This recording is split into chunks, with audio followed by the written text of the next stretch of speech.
Halo Sobat Dunia Seribu Besar, semoga Sobat selalu diberi kesehatan, panjang umur, dan rizki yang melimpah, amin. Sebelum masuk ke alur ceritanya, jangan lupa dukung channel ini ya dengan klik subscribe, like, komen, dan share, terima kasih. Mari kita lanjutkan perjalanan. Ji Hao. Masyarakat kota Puban sebagian besar sederhana dan jujur. Orang-orang yang melakukan dosa serius dan dimasukkan ke dalam penjara, sangat jarang. Setelah orang-orang itu mengepung gubuk Ying Yunpeng dan mendiskusikannya sebentar, mereka kehilangan minat pada Ji Hao dan Ying Yunpeng, menggelengkan kepala dan kembali ke kehidupan mereka. Ying Yunpeng mencibir Ji Hao, duduk dan menyilangkan kakinya, menarik napas dalam-dalam panjang dan mulai berkultivasi. Ji Hao tidak melihat sesuatu yang istimewa di siang hari, tetapi pada malam hari, ketika langit dihiasi dengan bintang-bintang terang, Ji Hao dengan jelas melihat bintang yang relatif lebih besar, tumbuh jauh lebih terang daripada yang lain. Bintang itu bersinar terang dan bahkan tampak seperti pentakel dari sudut Ji Hao. Sinar cahaya bintang seperti jarum emas yang sangat kental turun dari udara, terus menyembur ke titik akupuntur magus Ying Yunpeng. Setiap berkas cahaya bintang sangat murni dan mengandung kekuatan yang besar.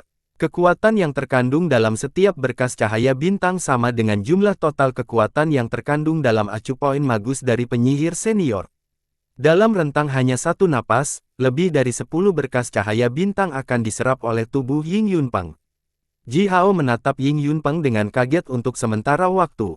Dia tiba-tiba menyadari perbedaan besar dan menakutkan antara Raja Penyihir dan Magus Senior. Mengangkat kepalanya dan melihat ke langit berbintang, Ji Hao diam-diam menggelengkan kepalanya.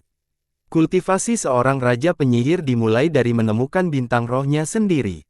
Sejak saat itu, dia akan dapat berbagi kekuatan dengan bintang roh, dan setiap gerakan Raja Penyihir ini akan ditingkatkan oleh kekuatan khusus, milik bintang roh itu.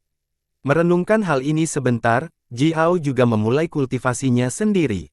Sel penjara hanya terbuat dari 4 bambu dan 1 atap jerami, tanpa apapun yang menghalangi penglihatan orang, oleh karena itu, bahkan tidur di sel semacam ini akan sangat memalukan bagi Ji Hao. Kecuali kultivasi, dia tidak bisa memikirkan hal lain untuk dilakukan. Perlahan-lahan mengaktifkan semua kekuatan yang terkandung dalam meridiannya, dia mengubah aliran kekuatan menjadi bor yang tajam dan kokoh, terus mengebor magus acupoin baru. Kekuatan yang terkandung dalam meridiannya relatif layu, sempurna untuk membangkitkan titik akupuntur magus baru. Adapun kekuatan yang terkandung dalam magus acupoin yang terbangun, yang terlalu kental dan hebat, hanya bisa digunakan dalam kultivasi biasa, alih-alih membangkitkan magus acupoin baru. Karena magus acupoin yang baru rapuh seperti telur, jika kekuatan yang terkandung dalam magus acupoin yang sudah terbangun akan digunakan untuk membangunkannya, akan mudah kehilangan kendali atas kekuatan ganas dan kekerasan itu.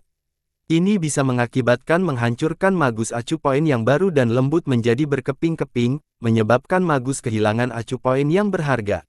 Magi senior biasa tidak pernah mengolah jiwa dan kekuatan spiritual mereka, oleh karena itu, mereka tidak dapat mengerahkan kontrol yang tepat atas kekuatan besar dan kekerasan yang terkandung dalam akupuntur magus mereka yang terbangun.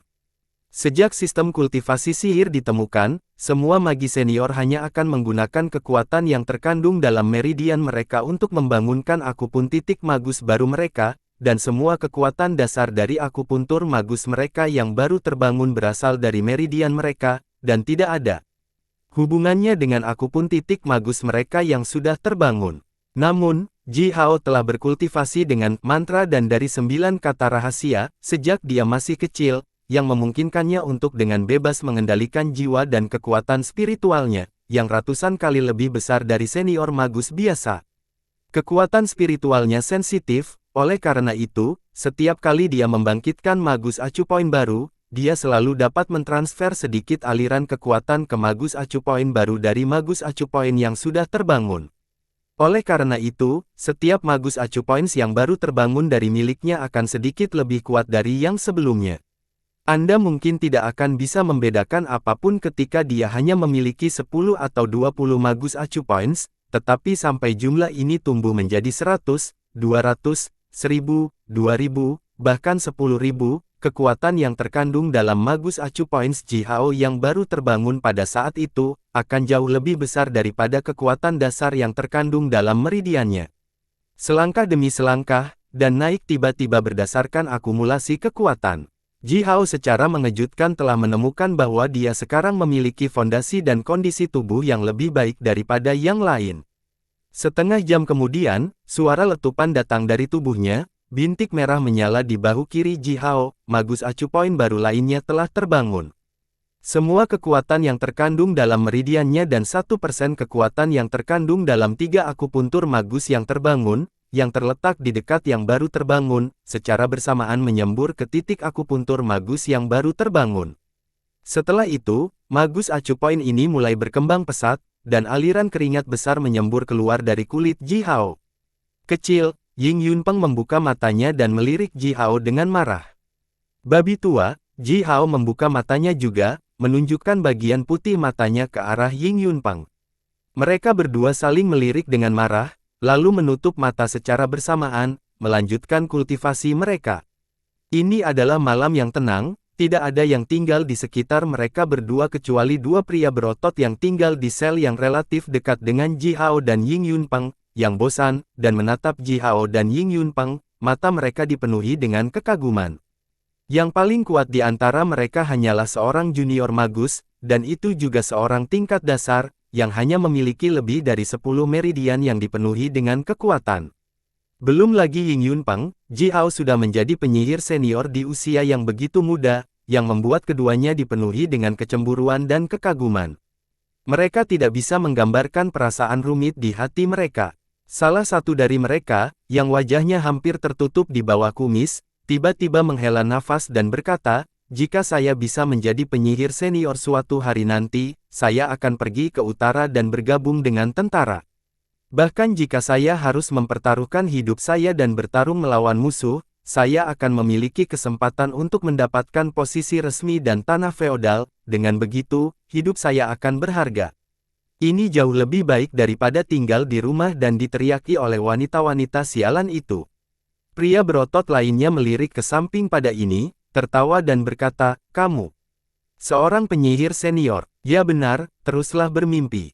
Dacebak malas sepertimu yang bahkan tidak dapat membedakan satu jenis biji-bijian dari yang lain, dan tidak tahu apa-apa selain mabuk dan kembali ke rumah untuk dipukuli oleh ama dan istrimu, kamu hanya bisa menjadi perisai daging bagi orang lain bahkan jika kamu benar-benar berhasil bergabung dengan tentara." "Haha." Pria berkumis itu marah dengan kata-katanya, mengarahkan jarinya ke pria itu dan berteriak. "Begitu aku keluar dari penjara ini, aku pasti akan membunuhmu. Setiap orang yang telah dimasukkan ke dalam penjara ini sama sekali tidak baik." Pria lain menamparkan lehernya sendiri, mencibir dan berteriak balik, "Ayo, bunuh aku. Jika kamu tidak bisa membunuhku, aku akan memotongmu sebagai gantinya, lalu bunuh Dacebak tua di rumahmu dengan nyaman. Aku sudah menyukai istrimu sejak lama." Konflik antara mereka berdua telah memulai kekacauan, beberapa pria lain bergabung dengan perkelahian lisan ini, secara bertahap membuat seluruh penjara berangsur-angsur berisik. "Orang-orang, kamu sangat menyedihkan, lautan pahit tidak terbahas. Putar kepalamu, kamu akan melihat pantai lautan." Suara lembut datang dari jauh. Suara ini dipenuhi dengan kekuatan magis yang akan membuat orang merasa lebih damai. Orang-orang itu, yang telah berteriak satu sama lain, langsung berhenti dan menoleh ke belakang, untuk melihat siapa yang berbicara. Pria berkumis, yang berbicara pada awalnya berteriak, "Anak Kong Ye, apa yang kamu lakukan di sini, lagi? Omong kosong apa lautan pahit? Siapa yang pahit? Anda tidak bisa membayangkan betapa bahagianya itu.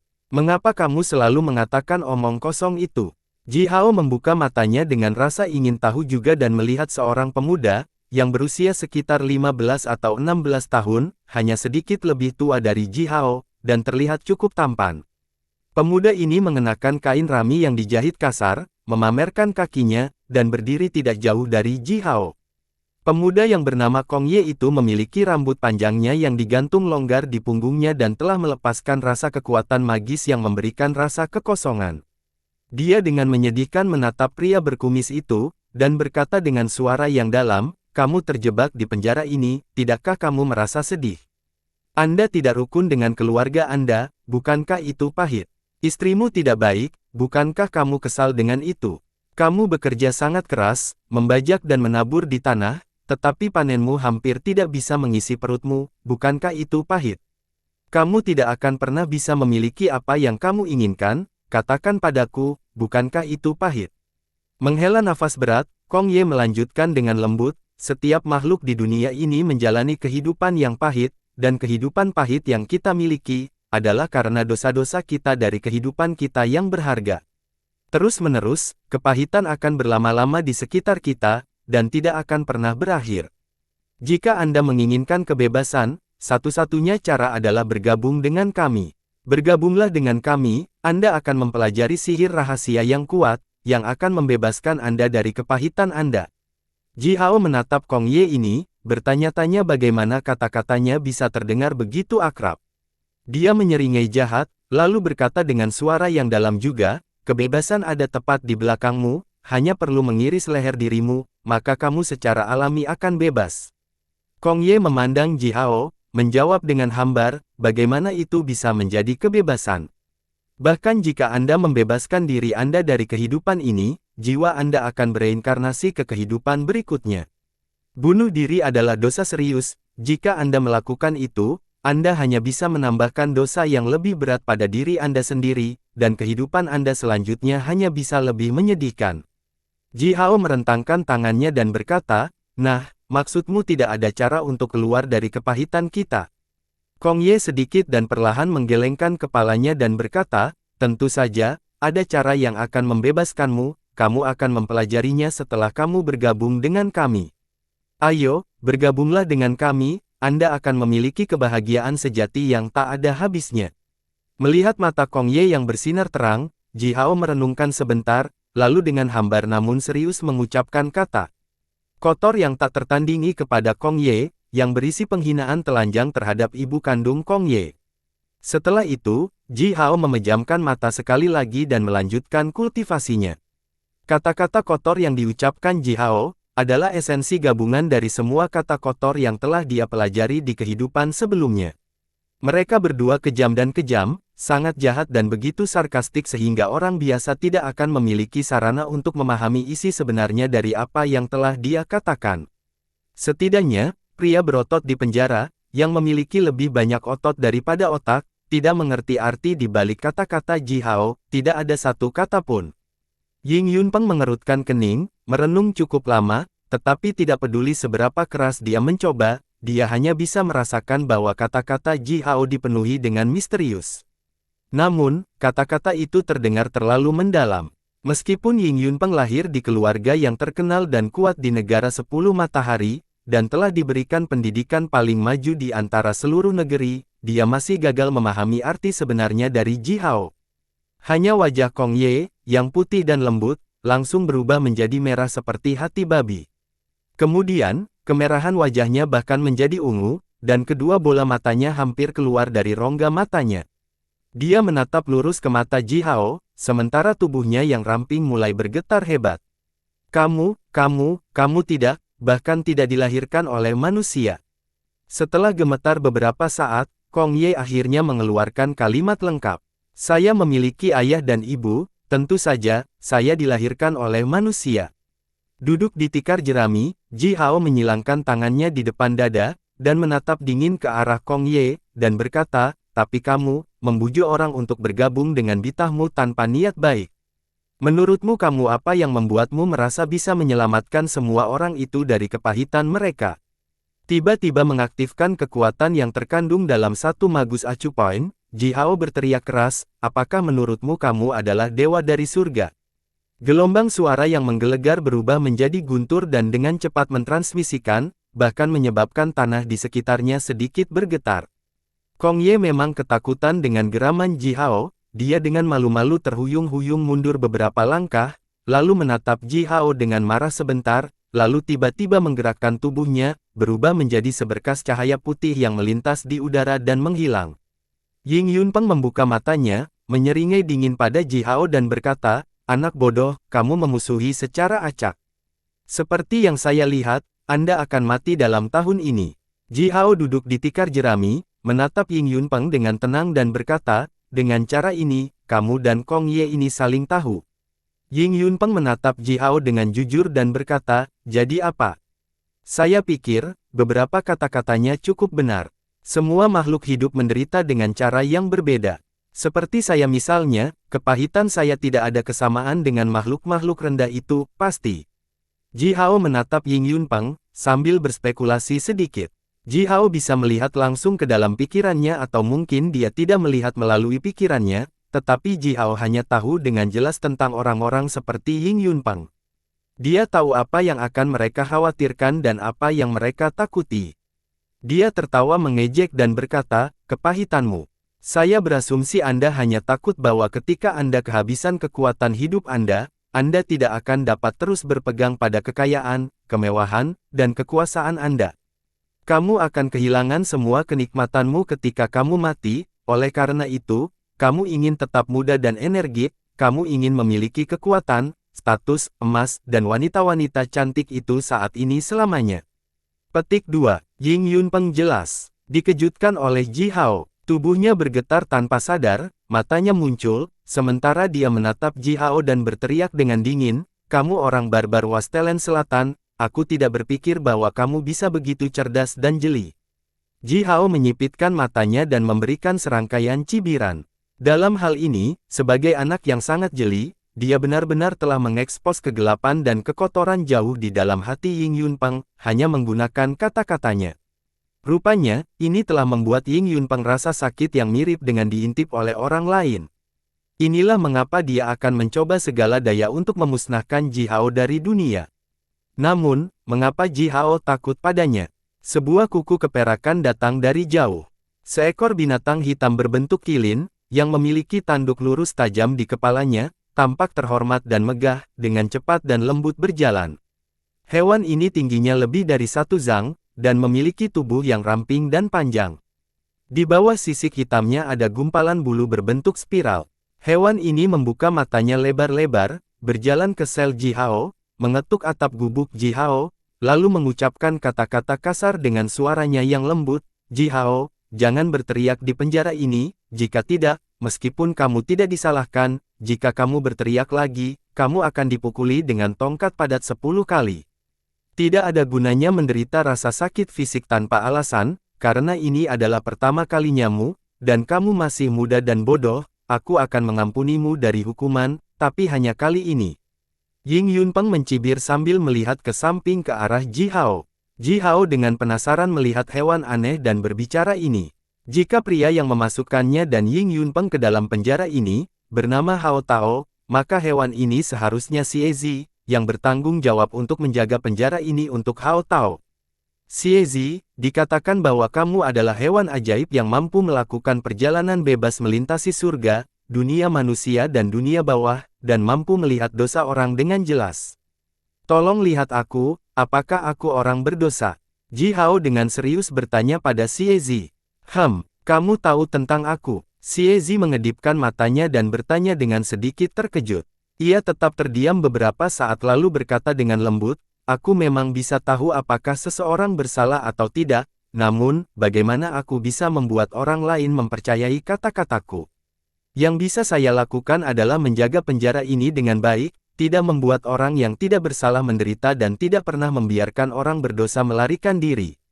Apakah seseorang bersalah atau tidak, Kaisar dan para menteri itu akan mengotentikasi itu dengan benar. Dalam hal ini, bisakah kamu setidaknya melihat lelaki tua ini dan melihat apakah dia orang berdosa? Ji Hao mengarahkan jarinya ke Ying Yunpeng sambil menyeringai dan bertanya. Ekspresi wajah Ying Yunpeng tampak cukup aneh, dia mengalihkan pandangannya dari Ji Hao, menatap Xie Zi, lalu kembali ke Ji Hao, setelah itu, dia mengalihkan pandangannya ke Xie Zi sekali lagi, melakukannya bolak-balik sambil menatap Xie Zi, seolah-olah ini adalah pertama kalinya dia mendengar bahwa Xie Zi dapat mengetahui apakah seseorang bersalah atau tidak. Ini tergantung pada bagaimana kamu mendefinisikan dosa, kata Xie Zi sambil menatap Ji Hao dengan mata menyipit, kamu telah membunuh cukup banyak orang juga, tetapi jauh di lubuk hati, apakah kamu merasa bahwa kamu adalah orang berdosa? Kamu yang licik, kamu melemparkan pertanyaan itu kembali padaku. Ji Hao tersenyum dan menatap Xie Zi. Dia memasukkan tangannya ke dalam tas penyimpanan yang diikat di pinggangnya dan mengobrak-abrik sebentar, lalu mengeluarkan buah segar yang telah dia ambil sebelumnya, melemparkannya ke Xiezi dan berkata, "Ini, manjakan dirimu dengan buah segar yang enak ini, aku tidak akan berteriak lagi." Xiezi tanpa berkata-kata memantulkan buah itu kembali ke Ji Hao dengan dahinya dan berkata, "Apakah kamu mencoba menyuapku? Atau apakah Anda hanya melihat saya sebagai hewan kecil yang berbulu, seperti kelinci atau domba, yang dapat Anda beri makan dengan bebas dengan buah-buahan? Kamu anak laki-laki yang menarik." Sambil menggelengkan kepalanya, Xiezi memperingatkan Ji Hao, menyuruhnya untuk tidak berteriak sekali lagi, lalu dengan kasar menatap orang-orang berotot itu, yang baru saja berteriak satu sama lain, berbalik, berjalan pergi bersama dengan kuku keperakan. Xiezi, Ying Yunpeng tiba-tiba mencibir dan berkata, "Seekor hewan bertanduk tunggal, menjaga penjara ini untuk Hao Tao. Tuhan tahu dari mana Hao Tao membawa hewan ini. Di penjara ini, benda ini sama dengan seekor anjing, menjaga rumah untuk seorang pemburu, betapa istimewanya itu. Apakah kamu tidak tahu tentang Xiezi?" Ji Hao memandang Ying Yunpeng dan bertanya dengan kaget, "Benarkah? Tidak percaya Anda tidak tahu tentang dia. Pernahkah engkau mendengar bahwa dia mampu melihat melalui hati orang-orang, membedakan kebaikan dari kejahatan? Atau apakah dia tidak pernah menunjukkan kemampuan itu di depan kalian?" Sudut mulut Ying Yunpeng berkedut intens beberapa kali.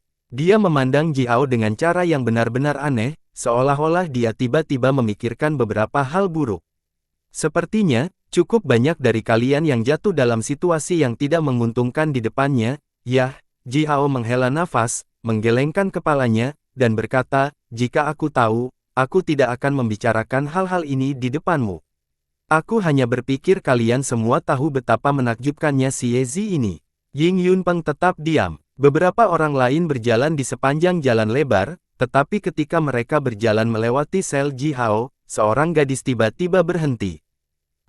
Bagaimana? Mengapa Anda memiliki ini?" Mandi di bawah sinar matahari dan ditiup angin sepoi-sepoi, bunga-bunga merah cerah beterbangan bersama angin dari pohon yang mekar yang tidak diketahui. Setelah bertahun-tahun, Ji Hao masih akan mengingat adegan ini. Ini adalah titik balik bagi Ji Hao. Sejak saat ini, dia secara resmi memulai hidupnya di kota Puban, di dalam dunia Midland yang ajaib namun primitif ini. Dengan kata lain, dia telah didorong atau setengah rela masuk ke dalam pusaran besar, luar biasa, dan raksasa yang cukup gila untuk membalikkan langit. Orang yang baru saja mengucapkan kata-kata itu adalah seorang gadis, mengenakan gaun putih panjang dan mantel kulit hitam tanpa lengan di atasnya. Meskipun dia tampak hanya seorang gadis muda, dia cukup tinggi, bahkan jauh lebih tinggi dari Ying Yunpeng, yang duduk di samping Ji Hao. Rambutnya menggantung longgar di punggungnya, gesper rambut emas melilit dahinya, dan mutiara hitam dan bersinar terang bertatahkan di tengah jepitan rambut. Gadis ini cukup cantik, namun dia memiliki sepasang alis yang lurus, tajam dan lebat, yang tampak seperti dua parang yang berat dan tajam, memotong pelipisnya sendiri. Kedua matanya yang seperti finiks secara alami megah. Setiap kali dia mengalihkan pandangannya ke sudut-sudut tertentu, rasanya seolah-olah tsunami yang menderu menerjang. Kontak mata sederhana dengannya mampu membuat Anda merasa seolah-olah tekanan besar telah diletakkan di dada Anda, menyebabkan Anda menjadi terengah-engah. Ji Hao dan Ying Yunpeng menatap gadis itu secara bersamaan, diikuti oleh suaranya. Setelah itu, mereka berdua, keduanya tampaknya telah ditinju keras oleh tinju tak terlihat, tiba-tiba mencondongkan tubuh ke belakang. Pada saat yang sama, mereka kehilangan penglihatan mereka dan bintang yang tak terhitung jumlahnya terbang di depan mata mereka. Berkilauan dalam kegelapan murni, mata Ying Yunpeng muncul karena terkejut. Jika bukan karena peringatan Xiezi barusan, dia akan berteriak bahkan dengan kekuatan besar yang dia miliki. Apa sih yang baru saja terjadi? Sebagai kepala tetua yang terhormat yang telah dikirim ke kota Puban oleh negara 10 matahari yang agung, dan raja penyihir yang kuat, dia tidak dapat mempertahankan kontak mata dengan seorang wanita. Adapun Ji Hao, dia menatap gadis ini, bahkan lebih tercengang daripada Ying Yunpeng. Dia dengan cepat menyapu matanya ke gaun panjangnya, mantel kulit, sabuk sutra hitam yang melilit pinggangnya, dan sepatu dasar lembut yang dia kenakan. Terutama batu giok hitam ruyi yang dipegang di tangan kirinya, yang panjangnya 1 kaki, bersandar di bahunya, dan di tangan kanannya dia memegang pengocok ekor kuda panjang yang memiliki teratai yang diukir di pegangannya dan terbuat dari janggut naga banjir. Gaya berpakaian ini cukup istimewa dan aneh di era primitif ini. Selain itu, dia melepaskan rasa kekuatan magis, yang sama sekali tidak kejam dan ganas. Sebaliknya, kekuatannya terasa lembut namun hebat, alami dan murni, seolah-olah kekuatannya bisa sepenuhnya menyatu dengan alam. Dengan kata lain, kekuatannya sama dengan kekuatan hukum alam dan bisa disebut kekuatan Dao. Ji Hao berdiri, menatap serius gadis ini, dengan sopan membungkuk dengan tangan terlipat di depan, dan berkata dengan suara yang dalam, "Temanku tersayang, aku, Ji Hao, beruntung bertemu denganmu di sini." Gadis itu, yang telah mempertahankan wajah lurus selama ini, mulai tersenyum seketika. Senyumnya terasa seperti salju telah mencair dan bunga yang tak terhitung jumlahnya mulai mekar di tanah yang telah membeku selama ribuan tahun. Perasaan hangat dan keramahan segera bertiup di wajah Ji Hao, setelah itu dia berkata, "Aku tahu kamu adalah seorang teman. Kamu tahu kakak laki-laki kami, kamu memiliki objek yang telah dibuat olehnya padamu." "Kakak Po," kata Ji Hao, menyeringai juga sambil menatap gadis itu. "Ah, saudara Po." Gadis itu melirik Ji Hao dengan ekspresi yang sedikit aneh, lalu mengangkat kepalanya dan melihat ke langit. Sepertinya dia bingung tentang apa yang harus dikatakan untuk sesaat, tetapi tidak lama kemudian, dia perlahan menghela napas panjang dan melanjutkan dengan sedikit senyum pahit di senyumnya, "Aku benar, kamu salah satu dari kita. Apakah kamu tahu di mana dia sekarang?"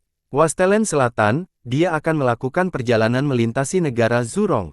Saya berasumsi dia masih berada di daerah terdalam di Southern Wastelen, tetapi saya tidak tahu lokasi pastinya." Ji Hao tetap menyeringai jujur dan bertanya, "Bolehkah saya menanyakan nama Anda?" "Tidak perlu menyebutkan nama yang rendah hati, kamu bisa memanggilku Guiling," kata gadis itu sambil menatap Ji Hao dengan wajah jujur. "Saya adalah penyu hitam yang tinggal di Samudra Timur, untungnya saya bertemu dengan tutor tersayang saya, yang membantu saya mengolah diri saya untuk mendapatkan tubuh manusia." Ying Yunpeng tiba-tiba mencibir ke samping dan berkata, "Yah, kamu tidak lain adalah hewan roh, di kota Puban, jenismu hanya bisa menarik kendaraan atau membersihkan toilet, lagi pula, kamu semua adalah jenis yang rendah." Ying Yunpeng telah melihat Ji Hao dan Guiling mengobrol dengan cukup menyenangkan. Sepertinya mereka berdua adalah teman lama, selain itu, Guiling ini misterius dan kuat sedemikian rupa sehingga bahkan Ying Yunpeng tidak bisa mengatakan dengan tepat seberapa kuat dia. Oleh karena itu, dia memutuskan untuk menghina Guiling dengan pidatonya. Bagaimanapun, teman-teman musuh semuanya adalah musuh juga, Ying Yunpeng dengan jelas mengerti itu. "Anak bodoh, kamu meminta ini," Guiling menggeram kasar namun dalam, sambil menjentikkan tangan kirinya. Dengan cepat dan mengirimkan batu giok hitam Ruyi langsung ke kepala Ying Yunpeng. Ji Hao langsung berteriak kaget, "Tidak! Ini adalah..." Ying Yunpeng menatap Guiling dengan menggoda, "Ini adalah penjara yang ditetapkan oleh Kaisar sendiri, dan didukung oleh kekuatan besar hukum alam. Di penjara ini, tidak ada satu tahanan pun yang bisa melarikan diri, dan tidak ada satupun orang luar yang bisa menyerang para tahanan, kecuali mereka memegang beberapa senjata magis legendaris, yang berada di luar kekuatan hukum alam, jika tidak ada yang bisa menyentuh tahanan di penjara ini." Seiring dengan seberkas cahaya hitam dan dingin, giok hitam Ruyi dengan mudah terbang ke gubuk Ying Yunpeng, menabrak wajahnya dengan keras. Diikuti dengan ledakan keras, batu giok hitam Ruyi menghancurkan setengah besar wajah Ying Yunpeng, melubanginya seolah-olah telur telah terkena batu raksasa. Bahkan gigi Ying Yunpeng semuanya telah patah dan dikirim terbang bersama dengan aliran darah yang menyembur keluar dari mulutnya. "Mulutmu dipenuhi dengan bahasa kotor, jadi aku harus membersihkannya untukmu." Guilin memandang Ying Yunpeng dengan jijik dan berkata dengan kasar, "Jika kamu berani mengatakan sesuatu seperti itu, aku akan langsung membunuhmu, semudah aku membunuh ayam. Tolong, bertanggung jawab atas hidupmu sendiri." Ji Hao sangat senang menyaksikan semua ini dari samping. Matanya bahkan menyipit menjadi sepasang garis tipis di wajahnya, karena seringai lebarnya.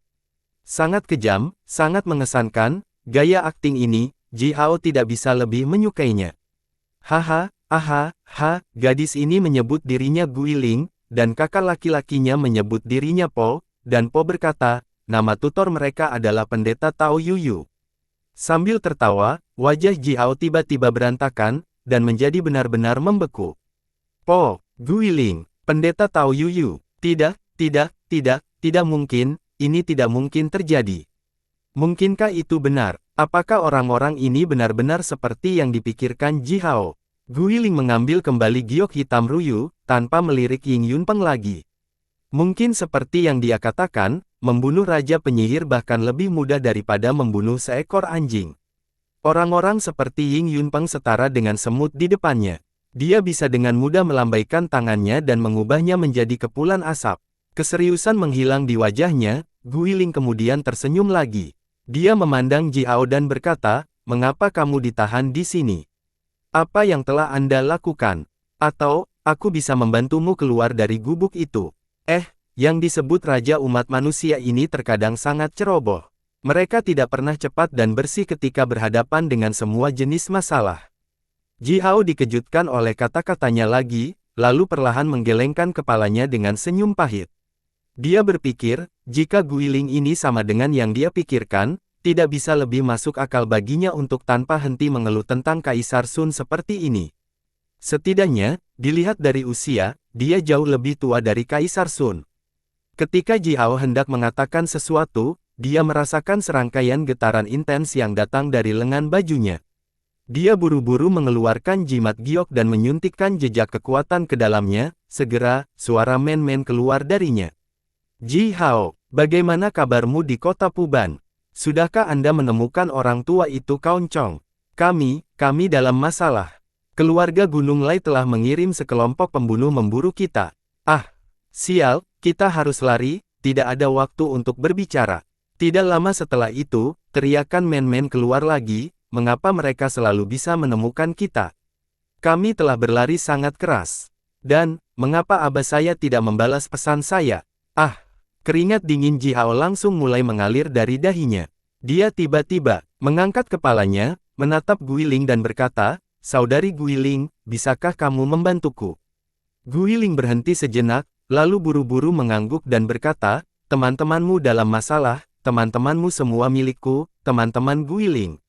Saya pasti akan membantu mereka. Serahkan jimat giok itu padaku kalau kamu tidak perlu khawatir lagi." Ji Hao melemparkan jimat itu ke Guiling, dia menggeram panjang dan dalam, bersama dengan beberapa anak laki-laki dan perempuan yang lebih muda berdiri di belakangnya, berubah menjadi seberkas cahaya cian dan langsung melesat ke udara, menghilang dalam sekejap. 500.000 mil jauhnya dari wilayah baru klan Gunung Rong. Sebuah istana yang seluruhnya hitam dan megah melayang di udara. Istana 10.000 Zhang-in Square ini tampak sederhana namun megah. Sebuah menara pengawas setinggi 36.000 zhang dibangun di setiap sudut istana ini, dan di bawah setiap menara ada kura-kura naga bertanduk hitam.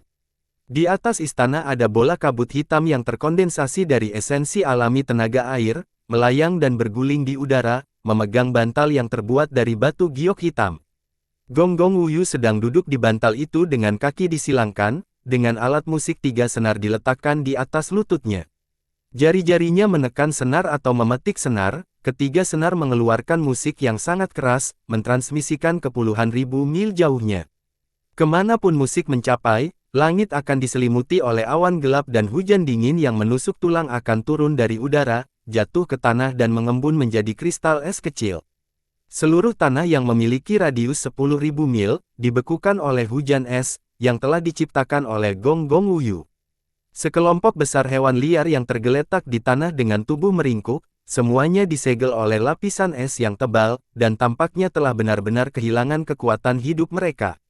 100 mil jauhnya dari istana, generasi Dewa Api saat ini, Zurong, telah memperpanjang tubuhnya seukuran gunung kecil, di atas sepasang 1000 ular api ajaib Zhang panjang, seluruh tubuhnya terbungkus oleh api yang mengamuk. Dia menatap Gonggong Wuyu, yang telah menghalangi jalannya. Sebelum hujan es, yang jatuh dari udara, bisa mencapai tubuhnya, itu menguap sepenuhnya oleh nyala apinya dan menghilang sama sekali. Gonggong Wuyu, apakah kamu benar-benar akan menghalangi jalanku? Zurong, yang bahkan lebih cantik dari gadis tercantik di dunia ini, mencibir dan berkata, alisnya terangkat seolah-olah dia tidak bisa menyembunyikan niat membunuhnya lagi, apakah kamu benar-benar percaya bahwa aku tidak berani membunuhmu, atau benda tua seperti kura-kura di keluargamu akan segera datang untuk menyelamatkanmu? Gonggong Wuyu tetap sangat tenang, menatap Zurong sambil tersenyum dan berkata, Zurong, mengapa kamu begitu marah? Nah, jika kita menghitung generasi dari generasi pertama Dewa Air dan Dewa Api, kita adalah generasi yang sama. Hanya saja, monster tua di keluargamu telah mati terlalu cepat, oleh karena itu, kamu sudah menjadi Dewa Api yang dapat memerintah seluruh Wastelen Selatan dan juga Master Libation of Humankind, sementara aku masih hanya Pangeran Wuyu. Sambil menghela nafas sedikit, Gonggong Wuyu melanjutkan perlahan, faktanya, aku sudah lama berharap untuk mengobrol dengan baik. Misalnya, saya ingin bertanya bagaimana rasanya duduk di kursi yang hanya milik Dewa Api. Zurong tertawa terbahak-bahak ke arah langit, lalu berkata dengan nada aneh, selama kamu memiliki nyali untuk membunuh tua di keluargamu, kamu akan tahu bagaimana rasanya duduk di kursi yang hanya milik Dewa Air Gonggong. Bagaimana menurutmu? Apakah Anda butuh bantuan? Saya memiliki sebotol racun 9 langit yang dibawa keluar dari surga. Jika kamu berani meracuni tua itu, aku akan dengan senang hati membakarnya untukmu. Gonggong Wuyu buru-buru menyapu ketiga senar dengan jarinya sambil menyeringai dan berkata, tidak, jika aku benar-benar melakukan itu, Northern Wastelen kita akan menghadapi bencana yang mematikan. Sejujurnya, aku tidak sekuat kamu. Aku lebih muda darimu, dan kultivasiku lebih lemah darimu, meskipun aku ingin menjadi Dewa Air, aku tidak sebodoh itu. Zurong berteriak dengan suara dingin, kamu sudah cukup bodoh. Tidak perlu lebih. Kamu menghalangi jalanku. Apakah kamu mencoba berbalik melawan Southern Wastelen kita? Gonggong Wuyu dengan cepat menggelengkan kepalanya dan berkata, mengapa aku menghalangi jalanmu? Saya hanya mengundang Anda untuk memeriksa melodi saya yang baru dibuat, dan omong-omong, Master Libation tersayang, tolong berikan beberapa ulasan, apakah menurut Anda apakah kultivasi saya telah meningkat atau tidak, dibandingkan dengan 100 tahun yang lalu? Zurong menarik napas dalam-dalam, mengeluarkan jimat giok dan berkata dengan suara yang dalam, Men-Men meminta bantuanku, dia sedang diburu oleh seseorang. Jika sesuatu terjadi padanya, aku pasti akan memotongmu menjadi beberapa bagian. Gonggong Wuyu mengangkat alisnya dan berkata dengan hambar, siapa Men-Men? Yah, saya tidak ada hubungannya dengan itu. Aku hanya bertanya-tanya seberapa lemah aku dari generasi Dewa Api saat ini, Zurong. Dia dengan cepat menjentikkan jarinya, ketiga senar itu mengeluarkan suara dengungan dan gemerincing yang intens yang mengguncang bahkan langit. Angin dan hujan yang membekukan langsung berubah menjadi belati angin yang tak terhitung jumlahnya dan kristal es yang tajam, menciptakan berkas cahaya dingin dan melesat ke arah Zurong. Gonggong Wuyu menyeringai lagi, dan berkata, hati-hati, ini adalah melodi baru yang saya ciptakan, yang disebut Cold Interkill. Tubuh Zurong dengan cepat meleleh di dalam nyala api, dan berubah menjadi aliran api yang mengalir. Kedua ular api sihir itu mengeluarkan geraman seperti naga dan menyemburkan dua aliran api yang mengamuk dari rahang mereka. Api sihir inti bumi, ungu, yang tampak seperti lava lengket, menukik di udara dan menguapkan semua belati angin dan kristal es. 10 jari Gonggong Wuyu berhenti tiba-tiba, menyebabkan kekuatan tandingan senar menciptakan pedang yang lebih tajam, sementara jari-jarinya yang putih dan lembut terpotong. Tetesan darah menyembur keluar dari luka sedalam tulang di jari-jarinya, segera, kedua tangan Gonggong Wuyu diwarnai merah oleh darahnya sendiri. Pingsan pada pukulan pertama, idiot. Zurong tertawa lalu naik ke udara sebagai aliran besar nyala api, melesat ke arah Gonggong Wuyu bersama dengan panas yang luar biasa. Kali ini, Zurong tidak menahan kekuatannya. Dia serius berniat untuk membunuh Gonggong Wuyu ini, hanya dengan satu pukulan. Gonggong Wuyu menatap api besar yang menutupi seluruh langit, menukik ke arahnya, dengan wajah kaku. Dia melihat kristal es tajam dan belati angin yang dia bawa dengan kekuatan air alami dan buatan, dikumpulkan oleh kekuatan besar dari formasi sihir alam yang besar, tersembunyi di istana di bawahnya, menguap tiba-tiba. Sebelum dia datang ke sini, dia percaya bahwa dengan bantuan formasi sihir yang tersembunyi di istana, dia setidaknya bisa menunda Zurong sepanjang hari dan malam. Bagaimanapun, dia selalu berpikir bahwa Zurong jauh lebih lemah dari ayahnya, Dewa Air Gonggong, oleh karena itu, dia, Gonggong Wuyu, harus berada pada level yang sama dengan Zurong. Namun, begitu dia memulai pertarungan, dia jatuh ke dalam keputusasaan, menyadari bahwa dia telah melebih-lebihkan dirinya sendiri sambil meremehkan Zurong. Di depan Zurong, dia seperti semut yang bisa ditekan menjadi abu olehnya hanya dengan satu jari. Tidak peduli seberapa sempurna rencananya, menghadapi kekuatan yang pasti besar, dan Zurong ini, yang sangat kejam dan dengan niat pasti untuk membunuhnya, tanpa memikirkan apa yang disebut situasi keseluruhan, Gonggong Wuyu akhirnya menyadari bahwa semua rencana, pemikiran, dan perhitungannya yang bijaksana semuanya omong kosong.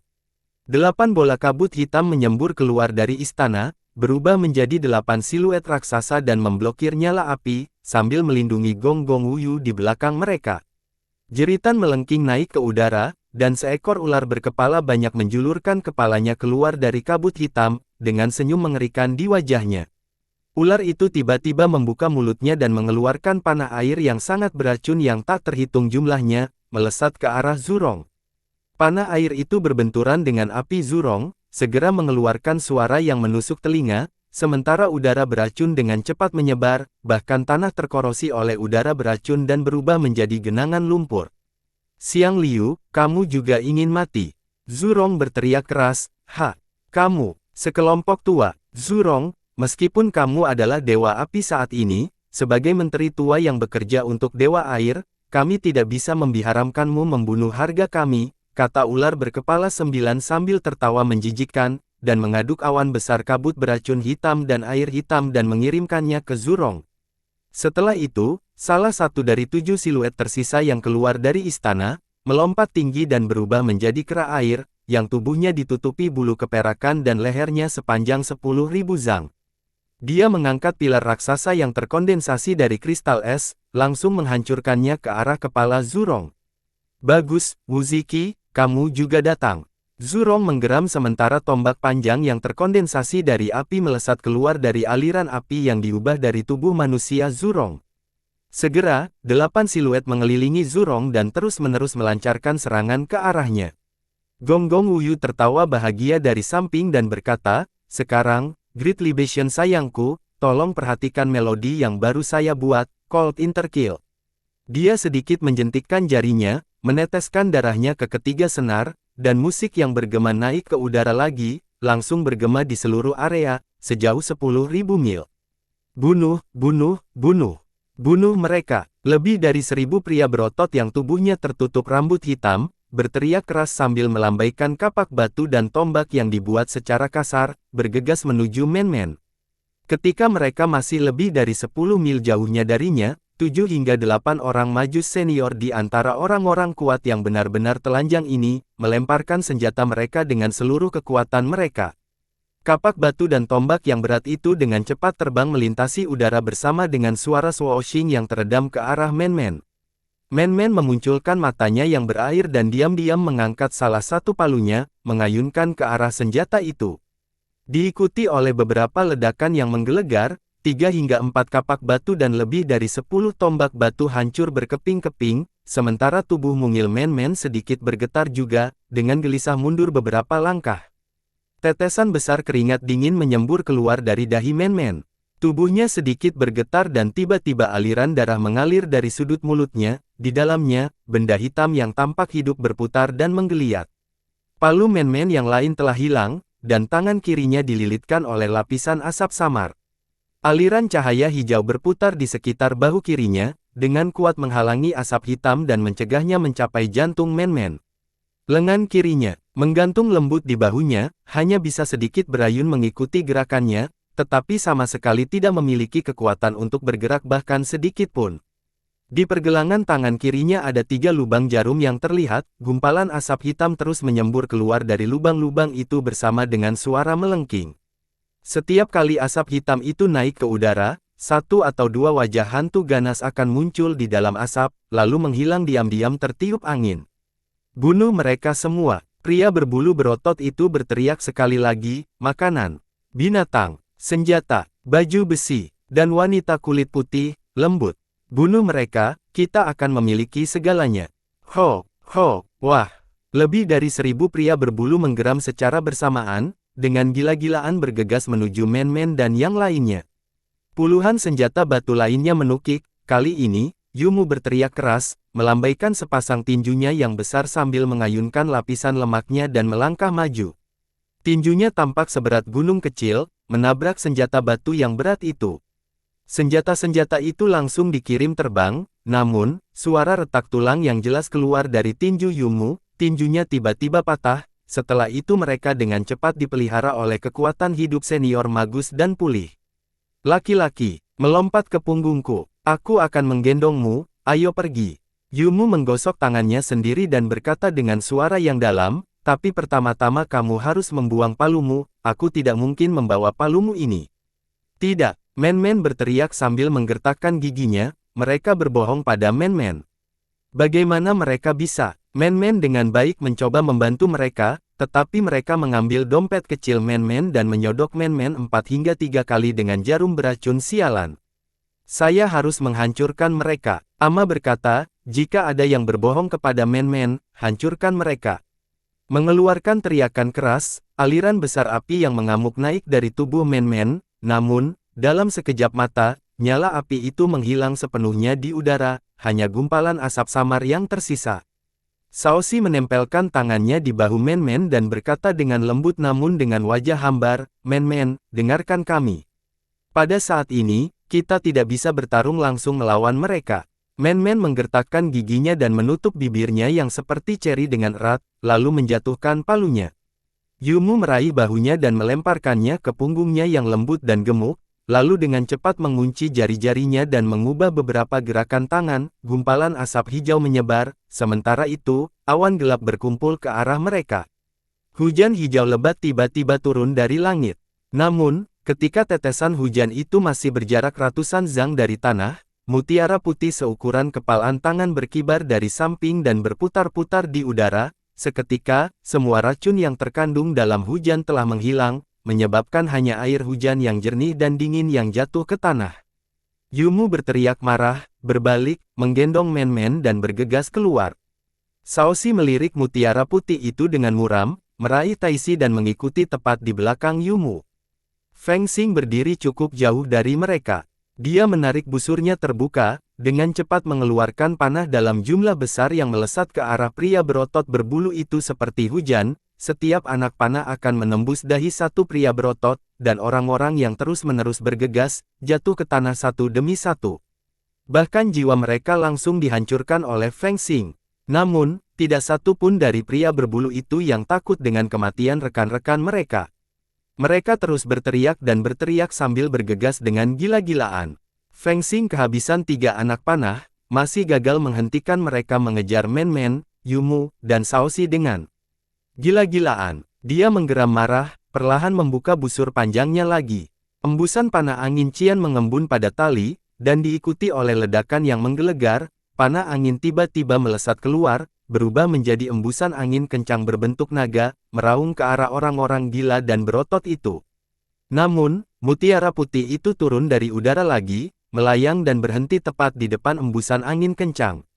Mutiara dan angin saling bertabrakan, naga angin langsung meledak menjadi puluhan angin puyuh yang berputar, menyebar ke segala arah. Lebih dari 100 orang seperti barbar digulung menjadi 2 angin puyuh, tubuh mereka diaduk menjadi berkeping-keping dan awan besar darah naik dalam angin puyuh. Mutiara putih terbang melintasi kabut darah, tetapi bahkan tidak sedikit ternoda oleh darah.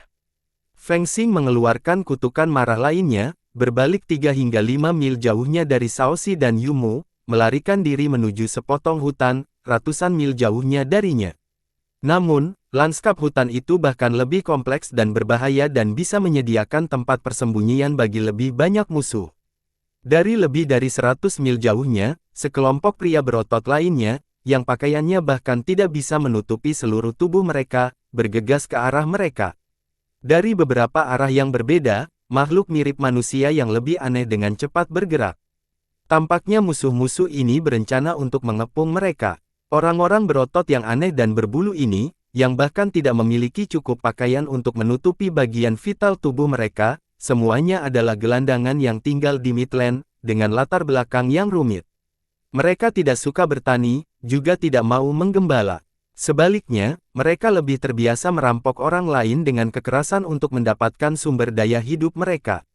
Sama seperti anjing bangkai, bergerak di sekitar seluruh Midland tanpa area penduduk, dan menyakiti siapapun yang tinggal di sekitarnya. Karena orang-orang ini terbiasa merampok, mereka cukup kuat dan memiliki efisiensi pertempuran yang tinggi, oleh karena itu, terkadang beberapa klan atau organisasi akan membayar mereka dengan harga yang sangat rendah untuk melakukan beberapa hal jahat untuk mereka. Biasanya, beberapa makanan, baju besi, atau wanita miskin yang diculik dari rumah mereka, dapat membuat orang-orang yang kejam dan seperti binatang ini mempertaruhkan nyawa semua prajurit mereka di klan mereka. Di atas awan yang menyala-nyala, melayang di udara jauh, Pangeran Su dan Kusuan sedang duduk berdampingan, di atas kereta yang seluruhnya merah, dengan senyum puas di wajah mereka. Kukuan memegang mangkuk giok di tangannya yang berisi air jernih. Kelopak teratai mengapung di permukaan air, dan ujung kelopaknya menunjuk ke rekan satu tim Ji Hao sepanjang waktu. Dia tertawa dan berkata, "Pangeran yang terhormat, Anda tidak perlu khawatir lagi, dengan sihir rahasia saya, mereka tidak akan pernah bisa melarikan diri." Pangeran Su tertawa terbahak-bahak beberapa kali, melirik Meng Ao dan dua pemuda itu, yang berdiri di atas awan yang menyala-nyala, dengan gugup dan hati-hati menyeringai padanya, sedikit melambaikan tangannya dan berkata, "Kita harus membuktikan mereka bersalah. Beberapa anak ini jahat dan mengerikan, untuk 3 pengakuan palsu, mereka telah menyiksa Anda, dan bahkan secara tidak sengaja membunuh Anda dengan melakukan itu." Meng Ao dan kedua pemuda itu tiba-tiba memunculkan mata mereka dan melompat dari awan yang menyala-nyala. Namun, sebelum mereka bisa berteriak, beberapa prajurit berlapis baja lengkap yang berdiri di belakang mereka telah menusuk dada mereka dengan pedang berat, dari punggung mereka. "Kotoran ke tanah, abu menjadi abu, kamu harus pergi dalam satu bagian. Cepat atau lambat, anak-anak itu semua akan turun ke sana. Untuk menemanimu," kata Kukuan dengan lembut dengan senyum tipis di wajahnya. Dia kemudian sedikit melambaikan tangannya dan melanjutkan, "Yah, kehidupan manusia dipenuhi dengan kepahitan, untungnya kamu sekarang bebas dari kepahitan seperti itu." Diikuti oleh beberapa ledakan teredam, tubuh Meng Ao dan kedua pemuda itu jatuh dari awan yang menyala-nyala, dengan keras menghantam tanah. Bersambung.